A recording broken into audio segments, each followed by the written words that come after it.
When was the last time you were knocked flat out? I'm not talking about the Crucible or one of Commander Zavala's challenging Nightfall ops. No. When was the last time you learned something that shattered your perspective? For me, it was last week with Mithrax, and this week with Saint 14. Welcome back, Guardians, to another Vanguard Report. Kaz PhD here. Today we're going to discuss some conversations I heard and had recently between Mithrax and Saint 14. If you haven't yet had the chance, I highly recommend you go talk to them yourself. Hear the conversations firsthand. Tension continues to rise during this endless night, so much so that some took it upon themselves to try to drive the Eliksni out of the Botsa district. Sabotage and destruction, looting and rioting. After speaking with Ikora Rey, I checked in with our newest allies and overheard a conversation. As liaison between the city and the Eliksni, Saint 14 was unsure what to do. He could find no witness to the sabotage, and while he deplored the actions, he understood their grievance. The Eliksni, rather the Fallen, have been the enemies of humanity for so long, seen as nothing but monsters. And after all, you can't expect people to live alongside their monsters, can you? This is when I was flattened out. Mithrax turned to Saint, squared up to him, and told a story about monsters. As he spoke, it was as if the words were embedded into my mind. Scenes played out in my head, and I followed the tale as easily as you are seeing it right now.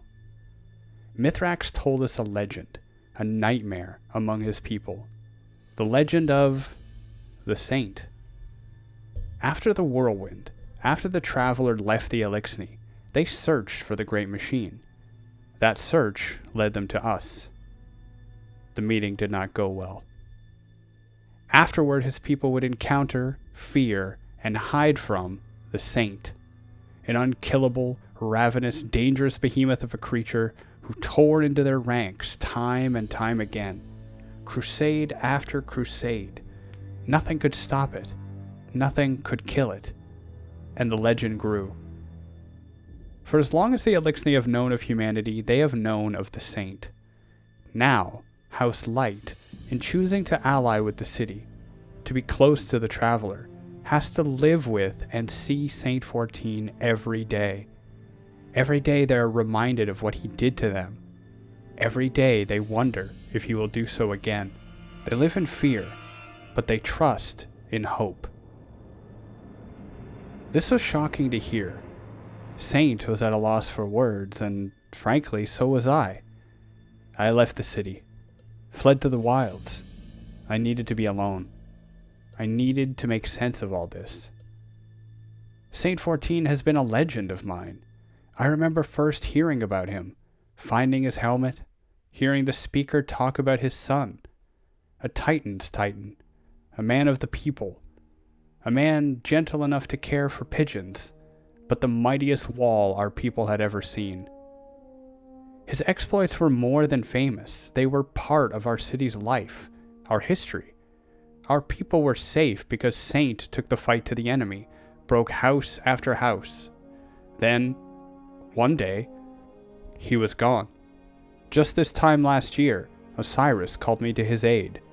It seemed that time had fractured on Mercury, and a mysterious signal was coming from the corridors of time. Saint was alive, stuck in the past, but still. Together, we tracked the signal, and I met my hero. Sort of. I met Saint before he met himself, before he came to believe in himself and what the city could be. In a strange twist of fate, of destiny, I inspired him, and he would fight his way through the infinite forest to finally be free and return to our fair city. I have heard other stories of Saint before now, and they've always been comforting. How the lavender ribbons he wears are from each person he has saved, and how he can remember all of them. Too many Guardians are concerned with loot, battle, and glory. Saint was one of the few who really seemed like a guardian, a protector of the people. And now, this. To be quite honest, The story wasn't surprising. We are warriors. We are soldiers. I've said it quite often, but Guardians view the world through the scopes of their weapons. We are protectors of the people, but aside from building the walls of the city, most of our efforts are in violence. Sure, our enemies are many and everywhere, but still, even I get tired of all the fighting. At least sometimes. This is the first time I've really heard about Guardians from the other side, from the other perspective. We have picked up communiques before, briefly describing Guardians in combat, and through my studies of our lore, I have gleaned observations of Guardians from the Cabal, the Hive, even the Awoken. But this perspective hit me hard. All of our lore, and all of those snippets, described Guardians in a heroic way. Even among our enemies, we are described as indestructible, unstoppable foes. What can we make of this? Well, first, let's talk about Saint. Is Saint a monster? Well, as a fellow lore scholar recently put it, we're all monsters. It's sad, but it's true. Guardians are not innocent, and neither are we inactive. We do not simply walk the city walls, we push deep into enemy territory. We shoot first, ask questions later. We are warriors. Specifically focusing on Saint, he has done things in his past. Whether ordered or not, whether for the city or not, he has done them. I was not there. Neither were you. There are often many sides to the same story. Mithrax seems convinced that Saint went beyond a soldier's duty, that he may have committed even greater tragedy to the Eliksni people. But it seems that Mithrax, and his people, are willing to move past it. There are some Guardians who doubt Mithrax's word. Skepticism is fair play, but it's not hard to imagine. However, perspective goes both ways. It is likely impossible to determine who fired the first shot. A group of four-armed people land their ships on our collapsed world, and we're not supposed to be frightened? Did any warlord speak Eliksni? I doubt it. Even if they could, would any warlord hesitate to act on the encounter? Shoot or loot as much as they could? Drifter was around during that time. Perhaps we could ask him. As I said, perspective goes both ways. While Mithrax tells the tale of a stranded people just following their machine god, I know there is more to it. The Eliksni are just as capable of violence as we are, and I am sure the story is more nuanced than he tells. But I understand. The point was to open our perspective, not ask for our forgiveness. After a week of isolation, Saint finally made himself available and spoke with me. He told me that he was feeling the same things I felt, though, of course, more personally. He said he went to the Eliksni quarter, and a young Eliksni child saw him, recoiled in fear, and ran from him. That was not the Saint 14 either of us knew. The past happened, and we cannot change it, unless Mercury breaks again. We have to move forward, atone for our actions, and grow. Mithrax and his people are willing to move past this for peace, and Saint is committed to being the hero we all know him to be. As he said, lashing out against House Light at this point would be cowardice, and it would gain us nothing. We have to be more than the enemies of our enemies. What does this mean for Guardians? Well, we'll each have to answer our own questions, but I for one wish we had more options in life. I often find myself on a serious schedule of patrols, lost sector clearance, nightfall operations, dungeon diving, followed by some rigorous rounds in the Crucible, but with very little time to pursue other hobbies. Commander Zavala knits, Lord Shax holds calisthenic classes. I wish I could do more for the city and all of its people than simply being a weapon. But we rarely have that luxury. In fact, we are often forced not to. Our vanguard keeps us busy, and I do not blame them.